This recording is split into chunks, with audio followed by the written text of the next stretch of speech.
Olá você, espero encontrá-lo muito bem. Este é o TopoCast, o seu programa de desenvolvimento socioambiental responsável para além das narrativas. Olha aí, pessoal, mais um programa de final de ano, nós estamos aqui mais descontraídos, né? Chegamos, graças a Deus, chegamos esse finalzinho de ano, né, Enio Marcos, Ricardo Carneiro. É um prazer enorme estar aqui com vocês. Eu realmente só tenho que agradecer esse ano de 24, foi muito abençoado, um ano de muito aprendizado. Quero agradecer também a equipe da Topo Ambiental. Vou agradecer a todos na figura do nosso querido gerente Thales, que vem conduzindo super bem a equipe lá.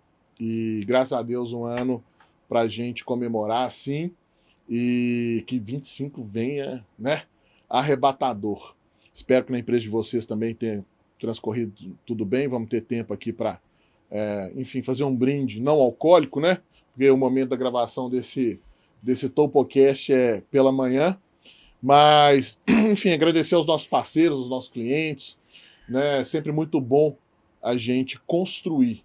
E este programa, particularmente, ele traz esse viés da construção de conhecimento, das provocações sutis para, enfim, desdobrar o senso crítico da nossa audiência e também trazer um pouquinho da nossa cultura, a nossa forma de trabalhar, né? Então, de antemão, já saúdo aqui os nossos queridos convidados, Ricardo Carneiro, grande prazer tê-lo aqui mais uma vez. Obrigado, Felipe. Enio Marcos, Fonseca, Brandão. Ô, Ricardo, eu fiquei sabendo, cara, que... Produção, põe a primeira imagem aqui para nós na televisão, por gentileza. Não estou sabendo, tem alguma novidade? Cara, diz que teve um prêmio sensacional. Que dia é Olha, esse? olha que gracinha, olha que beleza o Enio Marcos com a comenda máxima lá do CREA. É a Aura, como é que é, Enio? Fala pra gente. O mérito da engenharia, né, dado pelo CREA-MG Que fantástico. para o ano de 2024, para alguns profissionais e para algumas empresas que se destacaram, né, durante o ano. Ó, salva de palmas pro nosso querido Enio Marcos, um cara que eu tenho a sorte de ter perto, um grande amigo, antes de mais nada, e um profissional brilhante.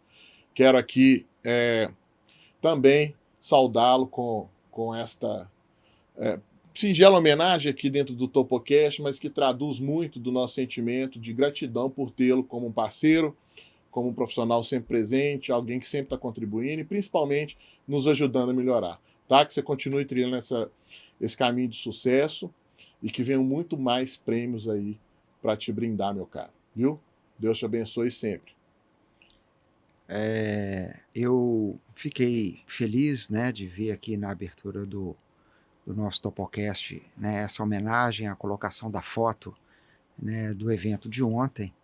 E, de fato, é um reconhecimento muito especial, porque, né, para os profissionais da engenharia, o nosso conselho é a entidade máxima, né, de acompanhamento, de valorização, de fiscalização das atividades profissionais.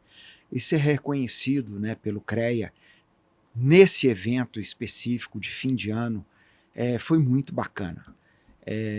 Eu, né, tive a oportunidade até de me posicionar, né, num tempo que me foi dado para registrar, né, a minha satisfação, a minha alegria, o meu trabalho, né, ao longo dos 42 anos de atividade profissional, e fiquei realmente muito satisfeito, né, de ter recebido essa comenda e fiquei também satisfeito, né, de ver que você lembrou disso e colocou essa foto aí para que os espectadores pudessem também saber que isso aconteceu na data de ontem. Obrigado.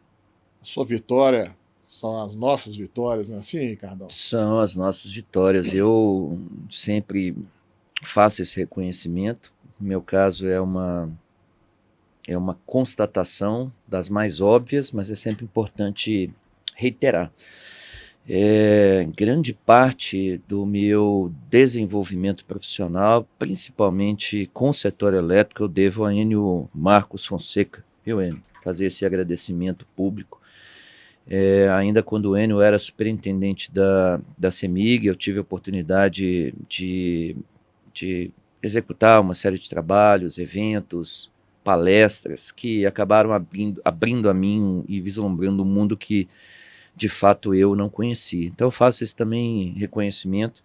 O Enio ontem foi agraciado aí com o prêmio máximo, né, a comenda máxima do CREA, e mostra aqui a trajetória como engenheiro florestal, ligado ao setor público, ao Instituto Estadual de Florestas, há mais de 30 anos de CEMIG, e aí coroando a sua carreira de volta ao setor público, né, como superintendente do IBAMA no estado de Minas Gerais.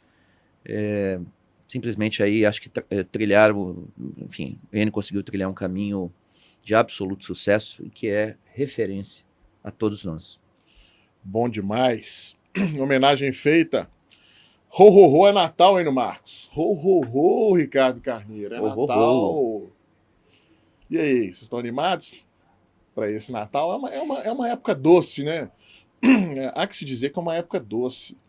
E como a gente aqui também trabalha muito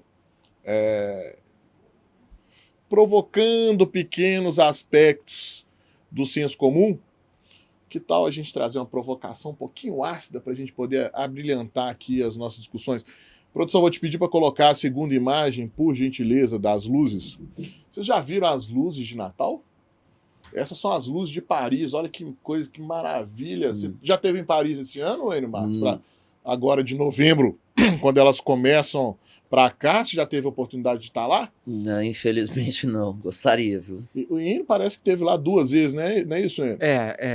Em tempos, né, pretéritos, esse ano, né, eu não tive, né, em Paris.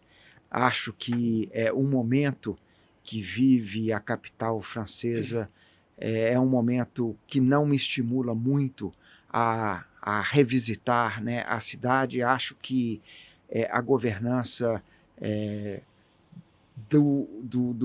da atual presidência, né, francesa, ela é muito hostil para com o nosso país. Nós tivemos o evento do agro, né? Em relação ao nosso patrimônio natural. Então, e também uma ocupação extremamente agressiva daquelas populações que foram para aquela região. Então, Paris hoje não me seduz e não me estimula muito, embora a gente saiba que pelas fotos, né, ela continua linda. Cidade das Luzes, né? Então, eu tive notícia que só na Champs-Élysées foram mais de 1.000 conjuntos de iluminação instalados. E aí me veio uma curiosidade e eu fui checar nos órgãos de controle de operação de energia desses países, né? Tanto os europeus quanto da América do Norte. Aqui no Brasil, o Operador Nacional do Sistema, a própria ANEEL. E eu descobri, no Marcos, que no período de Natal, Ricardo, o consumo de energia elétrica em cidades que instalam sistemas de iluminação como esse de Paris aumenta entre 10% e 20%. Tudo isso? 10% e 20%. Olha, se uma cidade, para a instalação de iluminação natalina, aumenta o seu consumo de energia em 10%, 20%, como é que nós vamos lidar com todas aquelas diretrizes que são muitas vezes até impositivas em alguns cenários, onde o consumo de energia tem que ser cada vez mais otimizado, e para além das narrativas, né, eu também não vi nenhuma campanha de redução de consumo de energia nessa época do Natal, tanto para cidades europeias quanto aqui no Brasil. E aí a gente vem, né, com o advento e quem sabe, né, nos próximos anos, a derrocada do movimento ESG, uma conclusão pessoal de que as narrativas elas cessam no período natalino, pessoal. Eu estou errado ou não? Eu diria, meus prezados amigos, espectadores, né? Esse é um tema controverso e bastante complexo na questão do entendimento. Eu vou me permitir contar para vocês que quando eu estava na Superintendência de Gestão Ambiental da CEMIG, eu fui procurado por um técnico da Prefeitura de Belo Horizonte, porque houve uma demanda para que, eu não lembro mais se foi um cidadão ou se foi uma empresa, queria colocar as luzinhas de Natal nas árvores de Belo Horizonte. Se não em todas as árvores, em algum local. E aí a prefeitura levantou uma questão sobre os riscos que essa iluminação poderia causar às árvores, observando que você tem um ciclo biológico de uma alteração dia de microclima ali, da né? noite, e aí essa luz ia criar uma figura de fotossíntese forçada no período noturno, em que a árvore estaria metabolizando e liberando então gás carbônico, oxigênio, e além de tudo a preocupação de que o calor pudesse, né, causar mal, né, às árvores. E aí a gente que não tinha essa tradição àquela época aqui em Belo Horizonte, procurou entender um pouquinho o que acontecia nos Estados Unidos, que é uma referência. Muitos já estiveram nos Estados Unidos recentemente, e ao longo dos anos essa prática é muito comum lá, e a gente concluiu o seguinte: nenhum problema, nenhum efeito. Mas só um parênteses, para eu entender melhor aqui a sua história.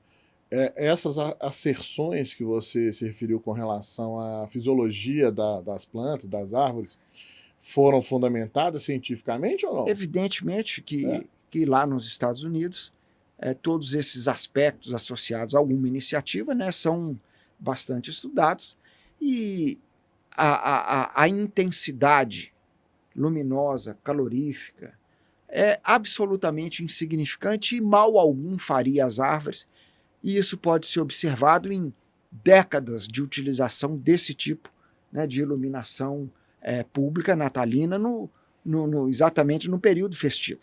Uhum. Então, a CEMIG pontuou que não traria, inclusive, nenhum tipo de problema à gestão da rede pública, até mesmo do ponto de vista de aumento de consumo de energia, porque se você observasse, né, e imaginasse uma cidade, né, de 2,5 milhões de habitantes, 3 milhões, quantas colocariam esse tipo de iluminação em frente à casa, ou ao longo de alguma avenida, ou na Praça da Liberdade? Isso seria insignificante. E aí a nossa avaliação foi de que a prefeitura não precisaria criar nenhum tipo de impedimento, nem exigir nenhum tipo de estudo ambiental, e hoje a gente tem essa prática da utilização da iluminação de Natal na cidade de Belo Horizonte relativamente acontecendo em pequenos trechos da cidade. Então, nós não temos, como algumas cidades, como Paris, que você mostrou aí, onde essa iluminação ela acontece num território grande, né, do município de Paris, mas mesmo lá eu entendo de que a colocação desse tipo de iluminação ele não traria significativo aumento no consumo de energia quando comparado com o consumo médio ao longo de outros períodos do ano. Você vai ter muito mais intensidade de consumo de energia observado os períodos do dia e aqueles que estão associados à significativa utilização de equipamentos de alto consumo. Se você tem dias muito quentes, você aumenta o consumo quando você liga ar-condicionado significativamente. Quando você tem as pessoas que chegam do trabalho e tomam banho, você tem um pico de utilização de energia significativo. Tanto é que o país tem aí uma metodologia, de vez em quando, o horário de verão, para mudar o horário de pico e permitir que o fluxo de energia ainda possa ser utilizado quando você ainda tem sol, a energia solar, ainda tem o vento diurno para poder gerar. Mas por causa de iluminação pública, eu não acredito que haja significativo aumento, mesmo que existam dados que sejam levantados aí por órgãos públicos, por conta de Natal. eu divirjo e não acredito. Ricardo Carneiro, o Enio Marcos está trazendo aqui alegações, segundo ele, científicas. Tá? Eu tenho uma citação aqui de um artigo polêmico do Richard Horton. Ele era editor-chefe à época de uma das mais prestigiosas revistas científicas, a The Lancet. Uhum. Né? E nesse artigo polêmico, ele afirma que grande parte da literatura científica, talvez a metade, seja simplesmente falsa. Ou seja, até os artigos científicos estariam, em tese, né, na tese desse Richard Horton, contribuindo para a consolidação de narrativas que, pelo que a gente percebe, divergindo ou não, a questão, acho que ela transcende a discussão, porque ela nos mostra os movimentos sociais aos quais a gente tem que constantemente nos adaptarmos, seja a cadeia produtiva, né, aquela que gera valor para a sociedade, que constrói, de fato, a monetização das riquezas, mas, por outro lado, também esta questão da responsabilidade. O que de fato é palpável, metrificável, passível de melhoras e o que não. Então, aqui foi uma pequena provocação, eu queria discutir sobre o papel da ciência, o papel das discussões jurídicas em torno de, muitas vezes, subjetivismos que a gente pode ver por aqui, né? Bom, Felipe, eu acho que isso é a tônica das sociedades modernas. Eu não gosto muito dessa palavra narrativas, porque em certa medida ela vem sendo banalizada até no contexto, no discurso político, né? Encontrar narrativa ou implantar ou implementar na cabeça de alguém alguma verdade por meio de uma narrativa duvidosa ou enganosa ou sofismática. Então não é a terminologia que eu mais gosto, não. Sobre o papel da ciência, esse é um tema espinhoso, né? E nós vivemos nos últimos 5 anos um episódio em que a ciência se pôs no centro de uma balança entre, de um lado, aqueles que eram tidos como contra a ciência, né? Que eram negacionistas da ciência e da modernidade, e outros que eram afeitos às glórias, às conquistas, aos avanços da ciência. E isso me faz sempre discutir ou refletir o que é a verdade, e cada vez mais, também não vou falar outra expressão que eu odeio, que é a tal da pós-verdade, mas cada vez mais isso é marcante na nossa sociedade. Quem detém a verdade? De quem é a verdade, né? Na nossa tradição cristã, Jesus é a verdade, é o caminho, é a luz. Mas aí envolve uma questão dogmática, de fé, né? Afora isso, eu venho percebendo que ninguém monopoliza a verdade. E é preciso conviver com a verdade dos outros, que não é uma verdade absoluta. É uma perspectiva da retórica aristotélica, né? Sim. Que inclusive é base de fundamentação, de estruturação das nossas dialéticas sociais. Eu acho que também foi interessante a sua referência a partir de um estudo publicado na Lancet, né, aquilo que de fato tem substrato metodológico nos estudos que são publicados. Na própria crise da pandemia, houve uma série de acusações, artigos científicos publicados em periódicos Sim. e revistas de alta credibilidade que depois foram retirados. Alguns eram entusiastas da utilização de uma determinada terapia, outros diziam que isso era contra a ciência, que não havia cientificidade alguma na sua utilização. Mas é exato, quer dizer, eu acho que tudo isso, em certa medida, também é fruto da massificação da informação com base e origem na tecnologia de informação, né?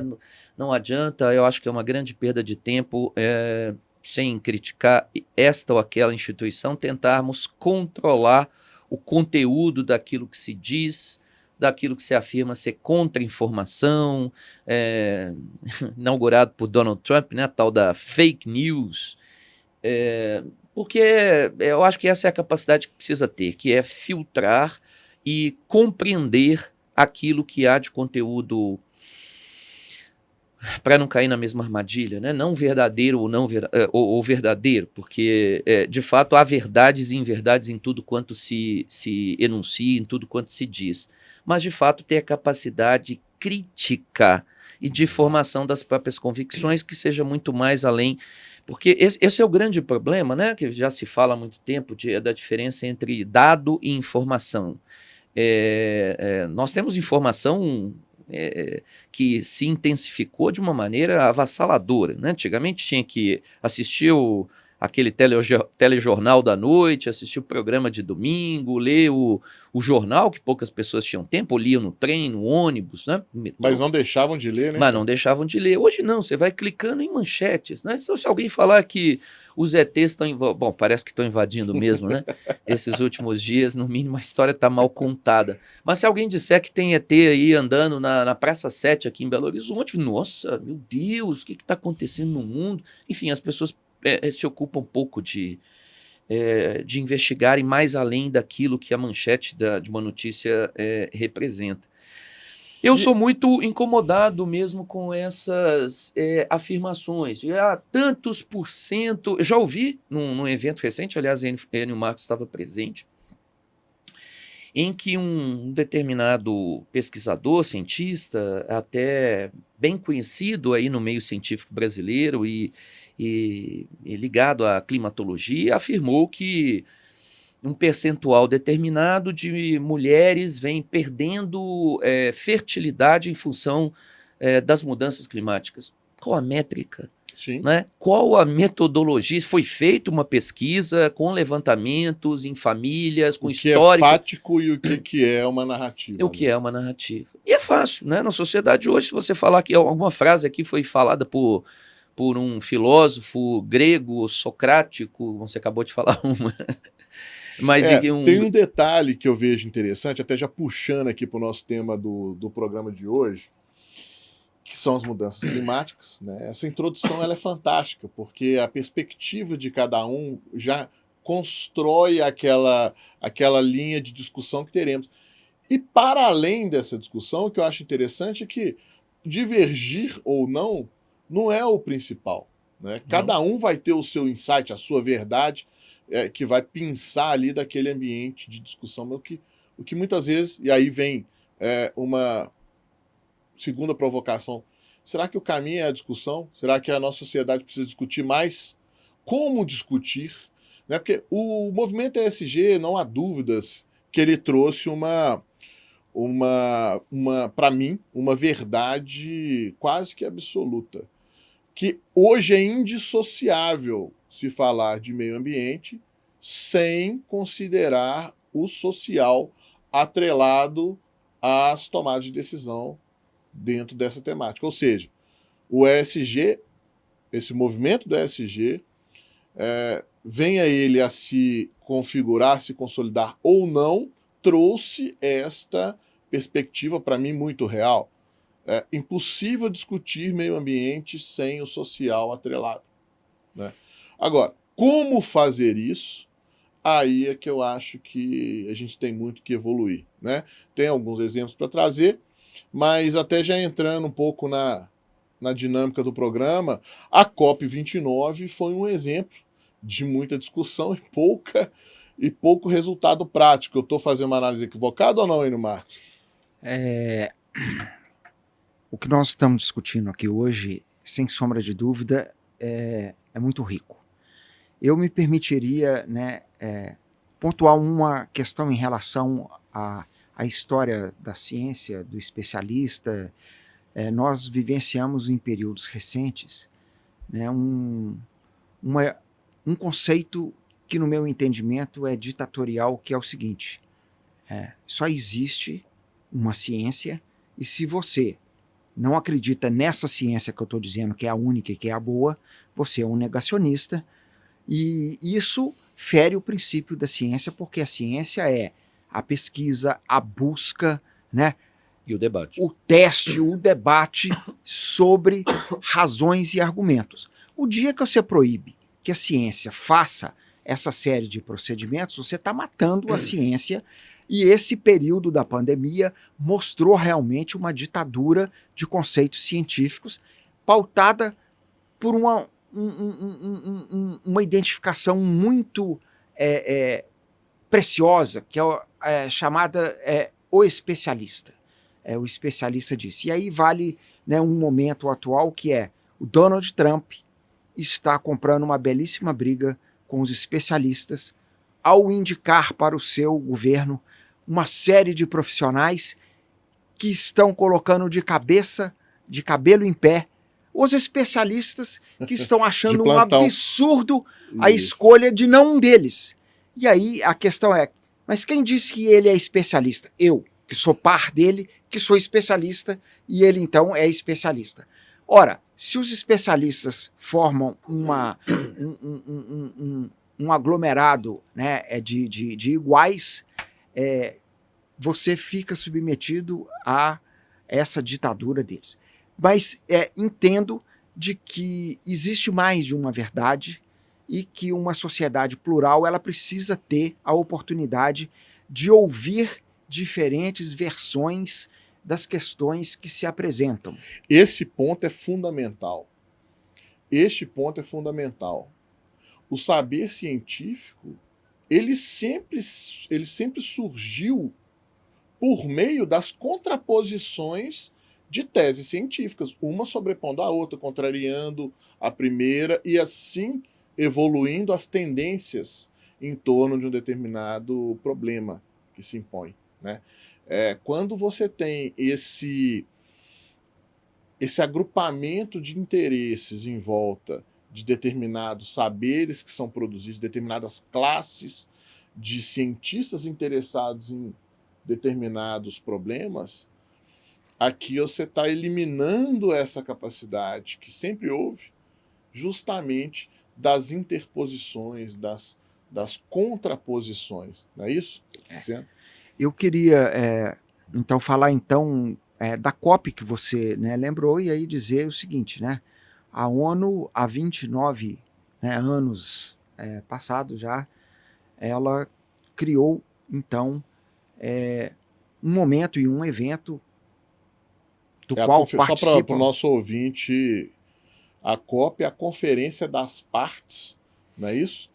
Da Convenção Quadro das Nações Unidas sobre Mudanças Climáticas. Muito bem. Então, nessas COPs, centenas, né, quase 200 países, em média, e um pouco menos ao longo dos anos, se reúnem para discutir exatamente esse tema, o que fazer, porque as mudanças climáticas estão aí, e o mundo está vivenciando situações de extremos climáticos cada vez mais severas e numa periodicidade cada vez menor, e aí já se rotulou, né, de que os combustíveis fósseis são o grande vilão desse processo de aquecimento global, né, que traz aí as mudanças climáticas. E determine para a gente, dentro desse contexto, a sua visão de mudanças climáticas. Eu diria o seguinte: quando a gente faz uma leitura da informação que você encontra na ciência sobre ciclos climáticos, sobre períodos que estão associados ao nosso planeta Terra, nós vamos encontrar milhões de anos de mudanças geológicas, milhões de anos de mudanças climáticas. Então, o nosso tempo, né, de análise, ele não pode se resumir aos últimos 3 anos. E nem aos últimos 30 anos, conforme o IPCC definiu para efeito de controle, de viabilizar uma análise fácil. Se olha os últimos 30 anos e pontua que nesse período o que está acontecendo é absolutamente uma tendência inexorável das coisas. Se você foge do período de 30 anos e vai buscar nos últimos 300 anos, nos últimos 10 mil anos, talvez você tenha respostas para essas questões, né, climáticas diferentes. Não resta dúvida de que extremos climáticos estão acontecendo com uma intensidade maior. Neste momento do Neste espaço-tempo. momento do espaço-tempo. Isto.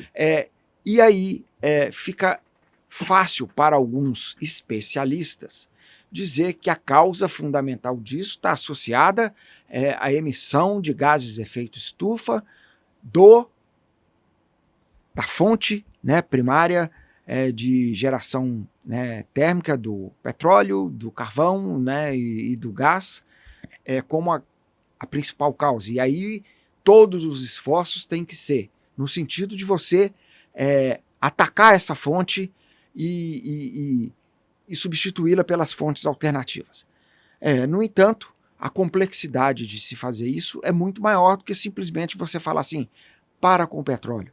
O petróleo tem mais de 6 mil subprodutos que fazem parte da vida da sociedade humana e que não são supridos por fonte solar, nem por fonte eólica e nem por biomassa, são subprodutos que estão na base da indústria da de saúde, asfalto, por exemplo, na indústria do outros. asfalto. Então, nós vamos ter que administrar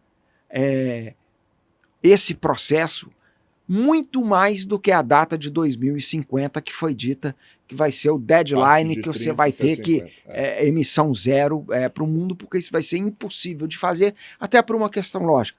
A sociedade reflete sobre isso, mas isso tem um custo, e esse custo a sociedade não vai dar conta de pagar.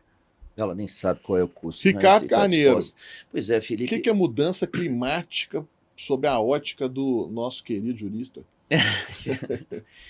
Pois é, esse tema costuma ser até muito menos jurídico do que qualquer outra coisa, né? Muito mais técnico, ligado à física da atmosfera, climatologia, a geografia climática, geopolítica, sobre um tema que a Enio, inclusive, tem refletido muito nos artigos publicados recentemente.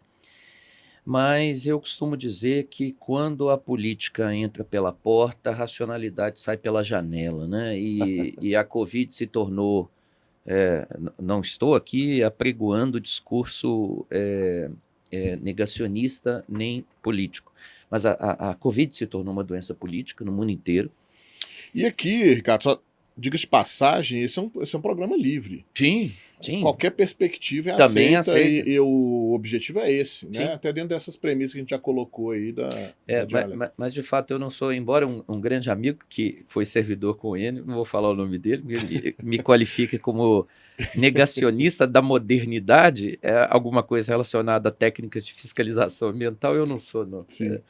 Mas percebam, voltando a essa questão da racionalidade científica, né, e da suposta neutralidade científica, que não existe, eu me recordo... Bom, nós tivemos um filme que foi referência nos cinemas esse ano, que foi...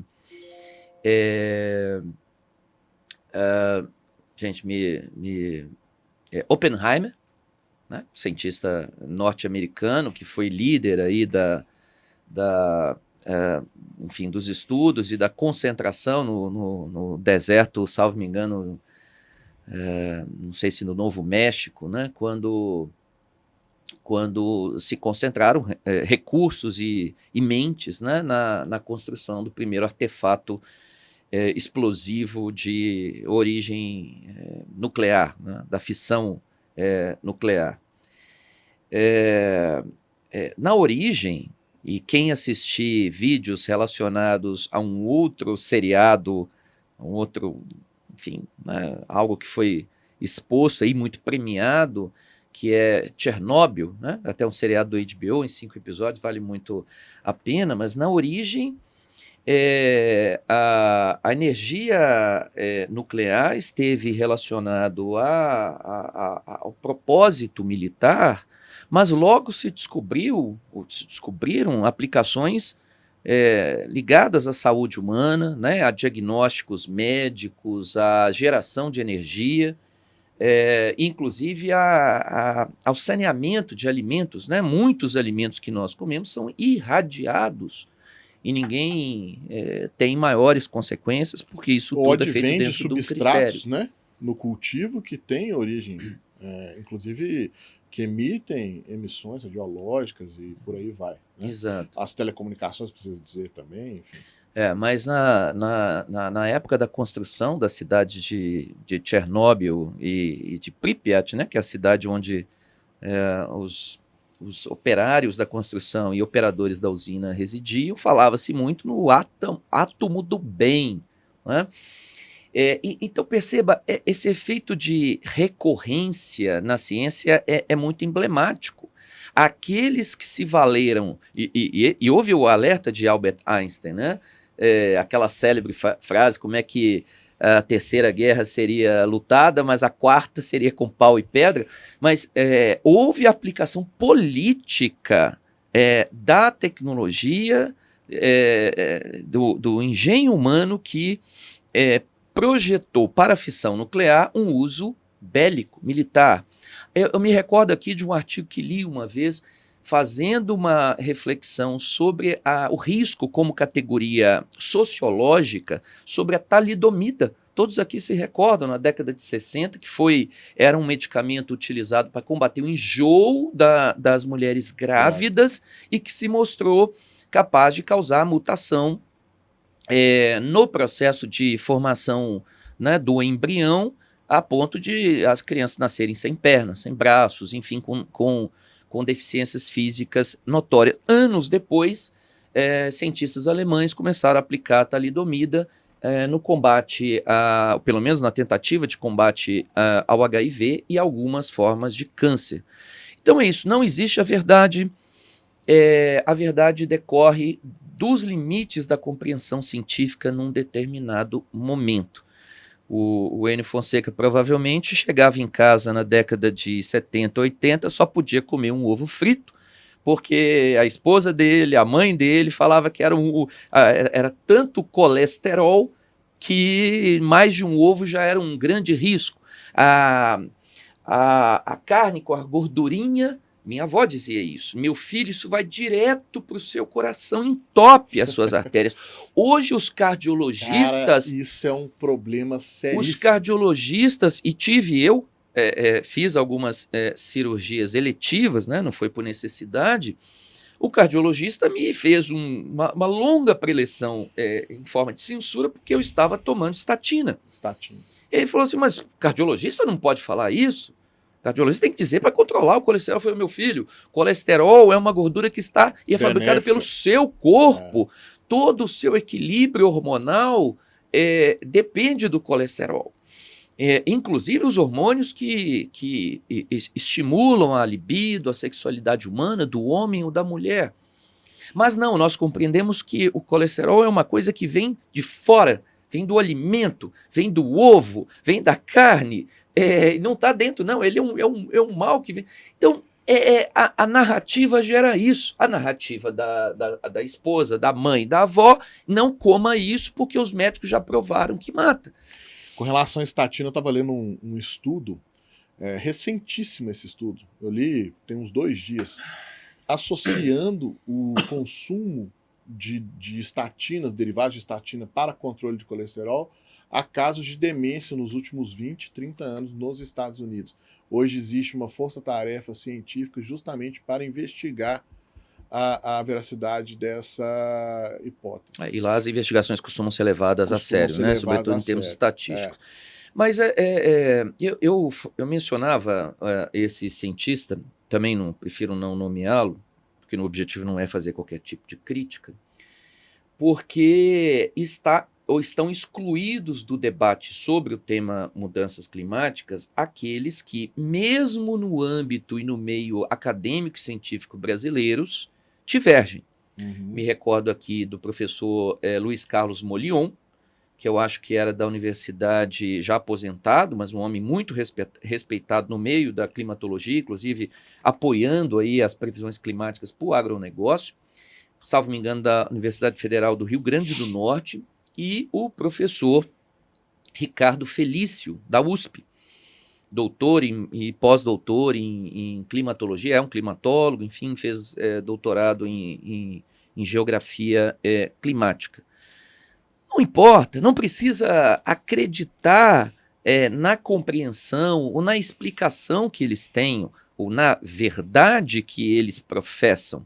Precisa ouvir e tirar as próprias conclusões, porque nem tudo é absoluto. Também não estou aqui a criticar o IPCC, né, como ficou recorrente, vez por outra a gente recebe algum texto, né, duvidando de este ou daquele cientista do IPCC. O fato é que o problema que existe, porque a única coisa certa na vida humana, na física e na química do universo, na vida de todos os seres do planeta, no próprio planeta, é que estão em constante mudança. Mudança climática é uma expressão tautológica, porque o planeta Terra é um planeta de geologia ativa, viva, e a geologia do planeta influi no clima. Né? Se ainda tivéssemos a Pangeia, não é isso, Enio? Os continentes todos ajuntados, o clima do mundo seria diferente. Eu me recordo muito de ler alguma coisa sobre os tais ciclos de Milankovitch, né? Do quanto isso é inquestionável, ninguém questiona a existência desses ciclos, quanto as variações orbitais e de eixo de inclinação do planeta mudam a incidência solar e mudam em eras geológicas o clima no hemisfério norte e no hemisfério sul. Fico sempre muito... Vejam, nessas horas eu sei que é confortável sendo advogado, só advogado, que eu acho pouco. Você é muito mais que advogado. Não, que eu acho pouco, palpitar sobre temas sobre os quais a gente não tem. O Enio é engenheiro, né? Você é ligado aí também às ciências da natureza, tem essa formação, embora queira ser advogado, que eu sei disso. Não sei porque que o direito seduz tantas pessoas, mas o nosso apresentador e dono do podcast também tem essa pretensão. Mas eu sempre fico refletindo em termos de lógica do pensamento. Eventos extremos. É extremo em relação ao que e a quem. Eu posso estar desenvolvendo um raciocínio absolutamente simplório. Mas vejam, uma gota d'água numa formiga deve ser o evento de uma extremidade catastrófico. Assim, catastrófico. É como cair uma nave, cair por cima da cabeça, por azar, cair uma gota de chuva na cabeça de uma formiga. Uma chuva torrencial pode ser suportável ou não, dependendo da localização e do processo de ocupação territorial geográfico. Né? Nós somos assim. A gente hoje hostiliza a forma que desde a pré-história se ocupa o território, normalmente acompanhando as planícies de inundação dos cursos todas as grandes civilizações se desenvolveram desse modo. Por outro lado, a aglomeração de pessoas nessas áreas que são de risco causa mais dano patrimonial, de endemias que se veiculam no período chuvoso, né, de leptospirose e outras tantas, perdas de patrimônio que causam tanto sofrimento. E no Brasil não começou semana passada, não começou com o episódio no Rio Grande do Sul deste ano, né? Sempre houve, na região serrana do Rio de Janeiro, Teresópolis, Petrópolis, sempre houve eventos críticos, tanto é que se instalou lá as sirenes que não estão funcionando, vai acontecer de novo, e esse é o grande problema brasileiro. Então, isso me chama muito a atenção. Estão aumentando os eventos críticos e os eventos extremos. Por quê? Por um mero acaso da estatística, eu quero ganhar, e tenho certeza que vou ganhar na Mega Sena da virada este ano, mas vai ser um episódio da exceção das exceções da estatística. Sim. As chances são muito baixas. Não, mas a recorrência desses eventos está aumentando. Será que está aumentando? Então, a gente precisa, eu inclusive, sentar e olhar números e associar números a eventos que são maiores e não estão sob nossa gestão e controle, que é o processo tecnológico e o modo de vida das sociedades atuais. O Enio falou muito bem. Será que isso necessariamente está associado ao aumento do dióxido de carbono, ao metano, outros gases? Porque, inclusive, é o que se diz, né? Nesse meio, o maior gás de efeito estufa é o vapor d'água, que não está associado diretamente às atividades humanas. O maior elemento do planeta que influencia no clima são os oceanos, que os seres humanos conhecem muito pouco. E talvez não saibam que as naves dos ETs estão lá dentro, como estão dizendo aí recentemente. Então isso me incomoda muito, a simplificação do debate. Eu sei que a questão é complexa, a reflexão de um lado e de outro é muito complexa e depende de um arcabouço científico que acho que os debatedores muitas vezes não dominam. Mas o que me incomoda é a simplificação do debate. Esses dois professores que lhes disse são hostilizados no meio do meio acadêmico. Ah, mas um deles não tem publicação. Ok, então exige a publicação dele. Mas um deles, inclusive, foi expulso do meio universitário. Se existe uma crise ambiental no planeta, precisa ser discutida com seriedade, com profundidade e com dialética, que é da essência da vida. A vida humana é dialética, o planeta é dialético, o universo é dialético. Ricardo, eu não vou deixar aqui de te agradecer profundamente pelas suas brilhantes participações nesse programa. Nós tivemos um momento de... Teve um que você não me convidou, mas tudo bem. Provavelmente o Enio está em todos. Provavelmente você estava brilhando em outros locais. Eu sei disso, estou brincando. Mas, cara, do ponto de vista da conceituação de mudança climática, a riqueza do seu comentário, eu acho que a gente está com a cereja do bolo aqui desse programa a partir das suas palavras. E ela traduz muito do que eu vejo em termos de interpretação do que é o fato. O fato existe. Existe. O planeta Terra está enfrentando uma crise climática. Isso é um fato, né? Então, para além do que se entende ou do que se conceitua a respeito de mudança climática, eu tenho a seguinte perspectiva. Como que nós vamos lidar com ela?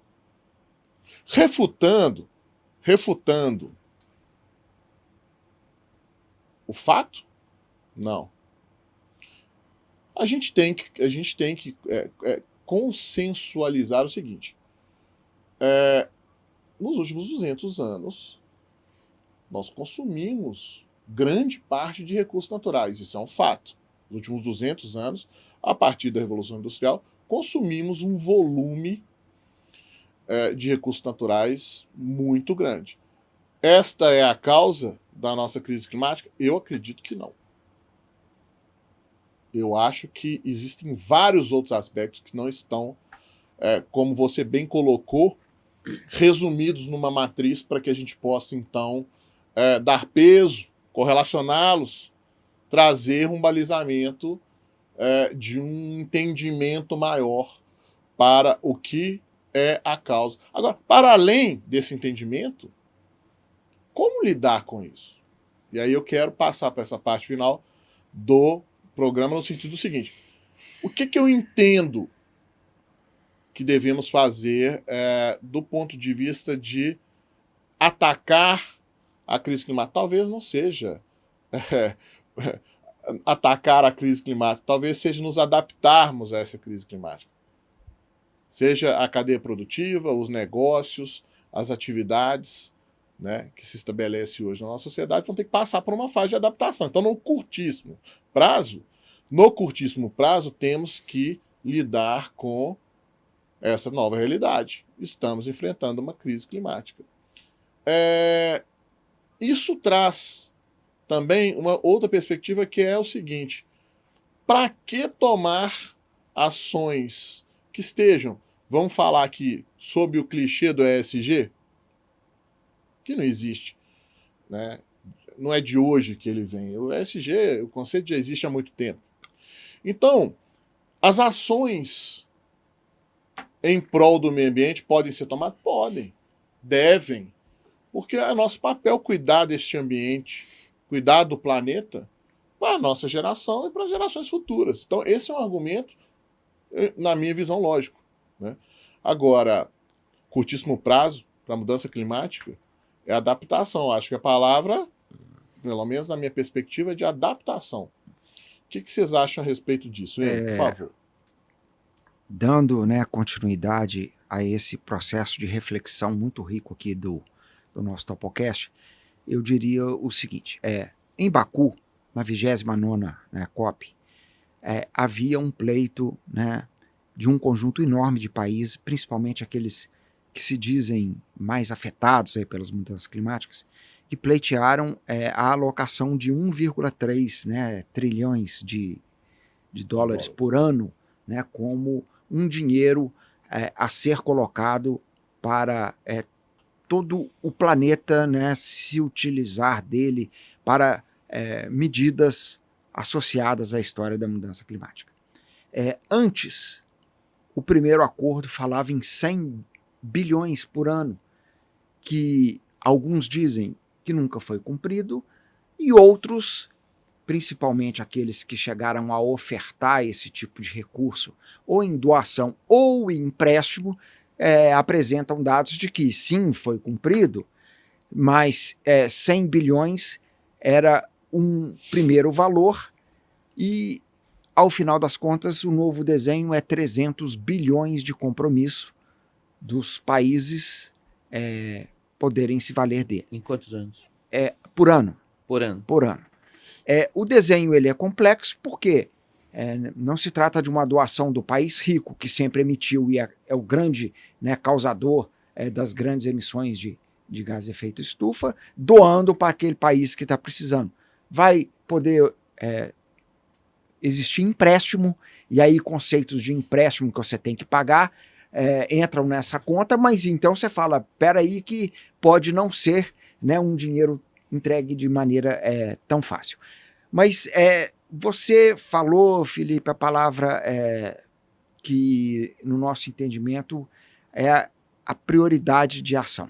Eu e o Décio Michelis escrevemos um e-book bastante robusto em que a gente fez uma avaliação sobre essas questões que estão associadas aí aos extremos climáticos, e a gente tem uma clareza de que fazer uma adaptação ao que está acontecendo é muito mais saudável, muito mais barato e muito mais adequado do que você ir para medidas radicais que talvez não tenham a eficácia, né, para poder mitigar. E dentre as medidas de adaptação estão, né, você entender zoneamento, você... ocupação do território. Acho né? que a palavra-chave é ocupação do território, né? Ocupação do território hoje, qualquer negócio tem que avaliar, sob o ponto de vista de vulnerabilidade ou de potencialidade. Sim, uma mina se implanta e a irresponsabilidade na ocupação, a falta de controle, adensa comunidades no entorno, vão reclamar de barulho, poeira. Ou mesmo sob a perspectiva de já estar assumindo um determinado passivo naquele território. Sim, também. Né? E que vai culminar com o desencadeamento de uma série de problemas que vão ser potencializados a partir da operação daquele empreendimento. E para concluir aqui, eu diria o seguinte, que todas as ações de mitigação, e elas são muitas e estão associadas aos diferentes segmentos do conhecimento, uma é essencial e é muito importante, e aí eu vou lembrar de ontem do evento do CREA, que é o conhecimento técnico, ele é fundamental para que se implementem ações adequadas de adaptação. Então a engenharia ela é essencial para que você faça os estudos necessários, defina os projetos adequados, implemente, monitore e opere toda aquela infraestrutura de adaptação que você precisa de colocar aí para todos nós. E só lembrando uma coisa, que nas COPs, cada país tem uma meta chamada NDC, de redução. Cada país nacionalmente determinado isso? Isso. Cada país pode fazer a sua, e lembrar de que alguns países, sabiamente, prudentemente, joga essas metas para o ano de 2060, né? Outros reduzem arbitrariamente aquilo que era o valor imaginado. Ou e muda a outros, regra do jogo no meio do caminho. E outros, ou sai do jogo. Ou sai do jogo. E outros se aventuram a ser líderes, né? Como Sim. o Brasil, que mudou a sua NDC, colocando metas mais ambiciosas, e metas ambiciosas precisam de muito dinheiro para ser atendido, precisa de ter muita tecnologia para ser atendido, e aí o importante é o seguinte, para você liderar, né, pelo exemplo, você tem que verificar qual é a sua contribuição. O Brasil, na contribuição da emissão de gases de efeito estufa, é insignificante, é menos de 3%, né, no mundo, para que você tenha as metas mais ambiciosas do mundo. Detalhe, tem um fato, um dado auditado que eu trago aqui para expor o seu pensamento, é o seguinte, combustíveis fósseis na matriz europeia, em torno de 25% a 30%. A matriz brasileira é muito limpa, né? A matriz energética é muito limpa, mas a gente tem 35% a 40% de participação de petróleo e derivados na nossa matriz. Ou seja, o que vale para um não vale para outro? Não, na minha opinião, vale para todos. Vale para todos. A compensação financeira é adequada? Na minha opinião, sim. Mas qual que é a palavra de ordem? Como você mesmo colocou, é adaptação. Curtíssimo prazo a gente tem que lidar com a adaptação. No meio do caminho a gente vai fazendo os freios de arrumação, não é isso, Ricardo? Exato. Eu acho que os países normalmente subestimam muito a capacidade dos seus eleitores. Mesmo o Brasil, com todas as deficiências que tem educacionais, né? Eu acho que o eleitor brasileiro, tanto quanto o eleitor americano, se rege por outros fatores, né? E na sociedade do espetáculo, né? As pessoas, infelizmente, estão querendo discutir menos ideias, mas ainda assim o eleitor não é idiota. E é preciso entender quais são as necessidades da população e do eleitor, e priorizar essas necessidades. Porque senão os legisladores, os aplicadores das leis, acham que devem conduzir a sociedade para temas que às vezes as sociedades não querem. Não precisa pontuá-los aqui, mas alguns poucos. Arma de fogo, aborto, por exemplo. Qual é a opinião da população? Porque senão acontece um fenômeno que é chamado de backlash. Quer dizer, os agentes sociais resistem às políticas públicas quando ela, de alguma forma, viola um sentido de necessidade da população. Em 30 anos, né, ano que vem, né, tem a COP30 no Brasil, avançou-se muito pouco no tema. E mais uma obviedade que eu vou falar, acho que eu não consegui sair das obviedades aqui.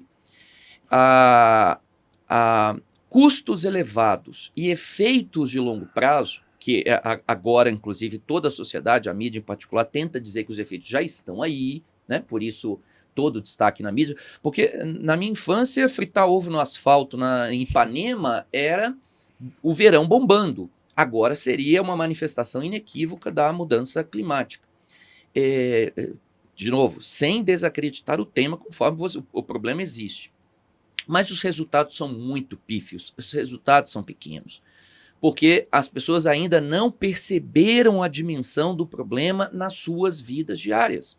E o custo é muito alto. Falava-se, eu vi um artigo recente do Enio sobre isso, ainda hoje eu revisitava, a promessa era de 1,3 trilhões por ano de investimento necessários a controlar o fenômeno. E nós não chegamos a 300 bi, que pode cortar por 5 que não vai... E muito menos como esse recurso a ser destinado. Como o Enio mesmo disse, boa parte disso pode ser gerido em sistemas financeiros, o que na prática não traria ganho nenhum. Então, Felipe, encerrando, nosso tempo já está ali, já estamos aproximando do zero, mas a tal da narrativa, que terminamos com o que nós começamos, né, é igual os bancos. Os bancos conseguem nos convencer que eles são os nossos parceiros para a realização dos nossos grandes sonhos. e a gente sabe o que a gente passa para chegar pelo banco a esses sonhos, né? Então é isso. Muitas vezes o banco te promete um benefício num determinado investimento e o cara, o representante do banco, seu gerente, ele te força a fazer aquele investimento, ele bateu uma meta que ele vai ganhar R$100. Pô, cara, eu te dou R$100 para você deixar eu aplicar o meu dinheiro e ter a minha rentabilidade muito maior do que você está me propondo. É um pouco disso que a gente está refletindo em mais um exemplo do que são as narrativas e a que elas, de fato, se propõem. Eu queria só concluir, eu não sei se é possível uma extensãozinha para você fazer o nosso fechamento, mas distribuir, não sei se foi um dos dois que me encaminhou essa semana, um pequeno videozinho pelo Instagram, que o sujeito falou, olha, se nós avançarmos na temática de mudança climática, não vai ser pelos governos. O Estado, no Estado de Minas, né, o Estado brasileiro, o poder público no Brasil não consegue tapar um buraco numa rua, não consegue religar a energia afetada, porque cai os postes em cima da fiação, que aliás esse é um outro tema que um dia tem que ser discutido aqui, fiação aérea, que o problema não é de energia, é de outros cabeamentos, mas que é um estrago na paisagem urbana, mas é isso, o poder público no Brasil não consegue resolver um buraco que seu carro cai e fura o pneu, ele não vai resolver a questão climática. Então aqui eu acho que é um apelo para que os instrumentos de mercado tenham mais protagonismo do que a regulação estabelecendo metas e limites e penalidades. É assim que nós vamos avançar. Fantástico, fantástico. Eu concordo plenamente, acredito que o Enio também, porque o movimento ESG ele traz essa tendência de tracionamento dessas perspectivas, ou seja, que a cadeia produtiva de fato assuma a responsabilidade e execute, porque se a gente for esperar a atitude de governo, realmente nós vamos ficar esperando por muito tempo. Gente, chegamos ao final de mais um TopoCast. Eu não me canso de dizer que não existe nenhum programa em que eu não me surpreendo absolutamente com o resultado que a gente consegue construir em termos de entendimento. E aí eu só tenho que agradecer imensamente a presença de vocês. São dois profissionais brilhantes que têm um quilate altíssimo que traz só benefício para o nosso TopoCast. Desejo a todos vocês e às suas famílias um Feliz Natal, boas festas e que em 2025 a gente esteja aqui tratando de temas polêmicos, trazendo as nossas perspectivas para além das narrativas. Desejo a todos um forte abraço, a você também que tem um excelente Natal em família e que em 2025 continue nos acompanhando. Eu tenho uma notícia importante para dar.